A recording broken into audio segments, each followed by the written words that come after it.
मदरसा और मस्जिद को मुस्लिम समुदाय ने खुद ही तोड़ना शुरू किया। प्रशासन ने दिया था ध्वस्तीकरण नोटिस। गांव सलेमपुर सलार उर्फ हाजीपुर में सरकारी जमीन पर निर्माण की गई मस्जिद और मदरसे को मुस्लिम समाज के लोगों ने खुद ही तोड़ना शुरू कर दिया है।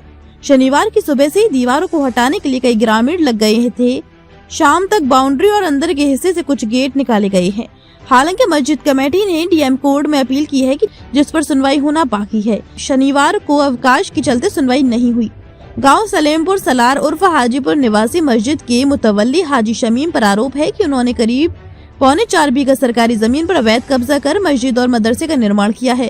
पहले मदरसे का निर्माण किया गया था और बाद में करीब 10 वर्ष पहले मस्जिद का निर्माण कर लिया गया। शिकायत के बाद 14 जून 2018 को सरकारी जमीन पर मस्जिद व मदरसा निर्माण किए जाने की आख्या दी गई थी, जिसके आधार पर मामला तहसीलदार न्यायालय में चला। साक्ष्यों और तथ्यों के आधार पर सरकारी जमीन पर निर्माण की पुष्टि 2 सितंबर 2025 को हुई थी।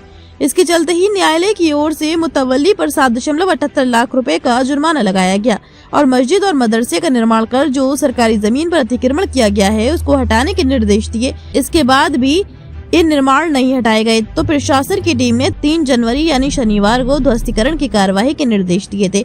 हालांकि अवकाश के चलते तय समय को बढ़ा दिया गया है, लेकिन अब मुस्लिम समाज के लोगों ने खुद ही मस्जिद और मदरसे को तोड़ना शुरू कर दिया है। मल्लक शाह कब्रिस्तान पर अवैध कब्जे की शिकायत, कब्जा मुक्त कराने की मांग। संभल शहर के शंकर चौराहे के नजदीक स्थित मल्लक शाह बाबा के कब्रिस्तान की जमीन पर अवैध कब्जा कर निर्माण करने का आरोप लगाया है। प्रशासनिक अधिकारियों से कब्जा मुक्त कराने की मांग की है। मोहल्ला चमनसराय निवासी मोहम्मद असलम द्वारा ये शिकायत की गई है।